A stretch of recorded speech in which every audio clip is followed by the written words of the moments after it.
Hello guys, welcome to this tutorial. In this tutorial I'll show you an introduction to how to use the Biopython library. So how to use Python for manipulating logical sequences and so many other tasks. So first we need to install Biopython.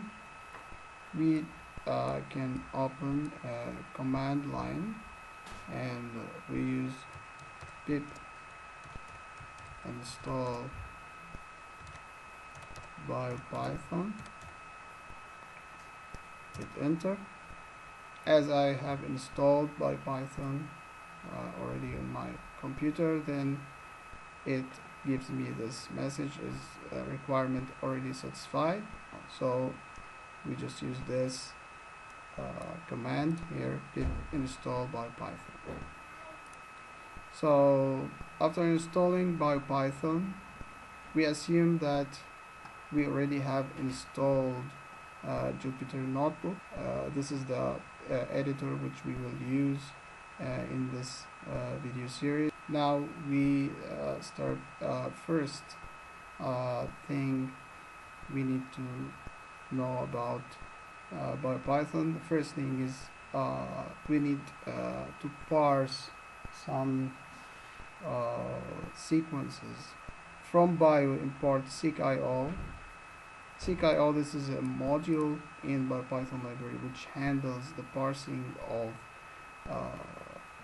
the sequence files. We know that sequence files could be in some formats like FASTA formats. These are the common formats, FASTA format or GenBank format like this.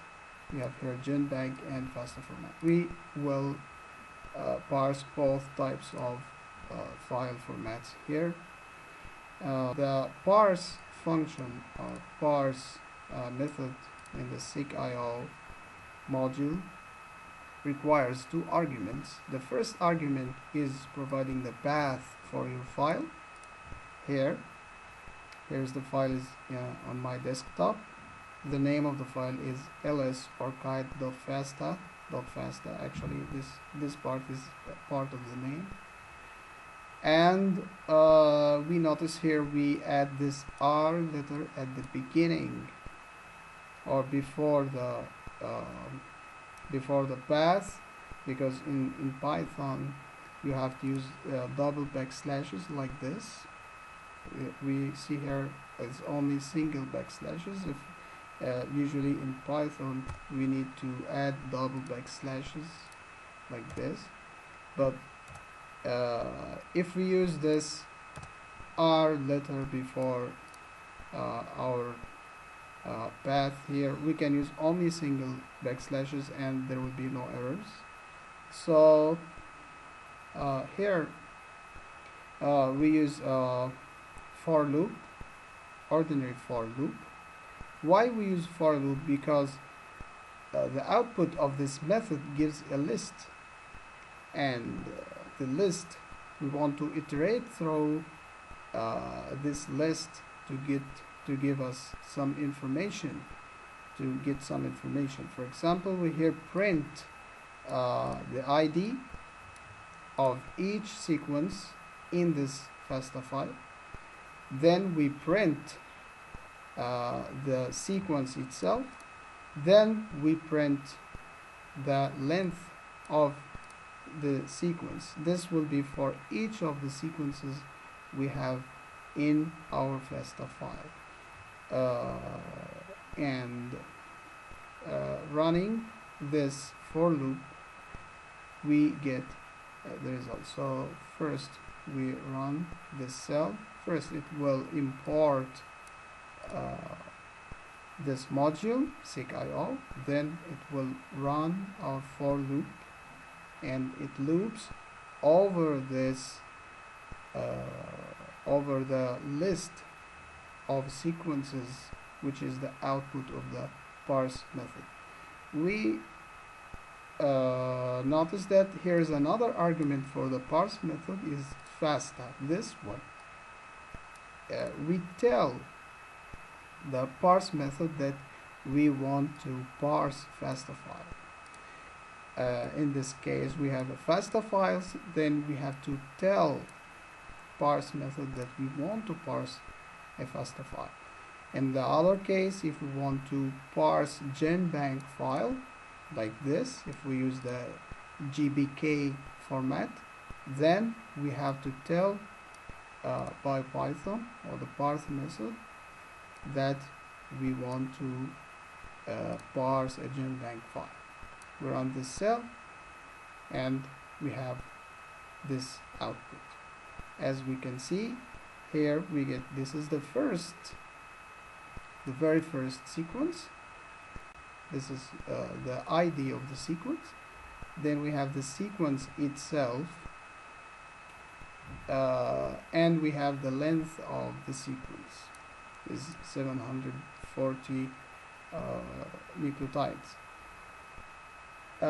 Basically, we have the sequence object, and we will see in a few minutes in this lesson how to deal with this sequence object and do more operations for the sequence objects we have. So we have a bunch of sequence objects and ID or ID for each sequence and their length for each one. The second one, as we can see, 753 and so on, so forth. Next, we are going to parse another type of file, which is GenBank files, which have the format or this file format GBK. Exactly the same thing. We use the seek.io.parse method with this path of our file and this argument here that we tell the parse method that we want to parse a GenBank file. Also, don't forget this R if you use single backslash separators here in the file path. The same thing, just we run this cell and we get a similar result, but this here is the identifier or the ID, the GenBank ID of this gene and sequence, the sequence object, and followed by the length of each sequence. The next thing we are going to do here is working with the sequence. Here we use the seq module from Biopython, so we first import that seq module from bio.seq import seq. If we want to define a sequence object, we use this seq module here. So we define a variable, mySeq is equal to seq, then open brackets and put the sequence as a string inside the brackets. Then we run this cell. Now we have assigned this variable to a sequence object. So if we want to iterate through this sequence object and get the indices of each of the nucleotides we use this simple for loop here by the enumerate method, and this is a built-in function in Python. For index letter and enumerate mySeq, basically enumerate method gives a list of two things: index of the item and the item itself, and here we just print this in this form.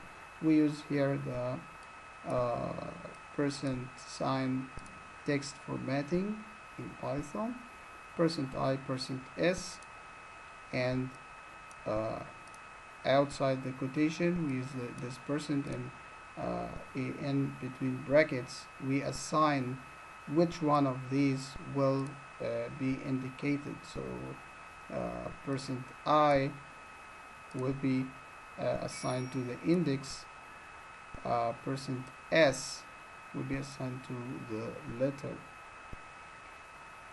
So now we need to know the index of each letter within the sequence, or the location of each letter.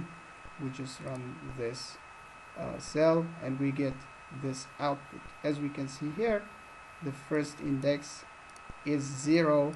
This is in Python, and most of the programming languages the first index is 0. So the first letter here, C, it's 0 index. Second, G is index of 1, and T 2, and so on, so forth. Next, we can print the length of this sequence if we want to. We use the len function, and this is a built-in function in Python also. We run this and we get the length of the sequence is 54 nucleotides.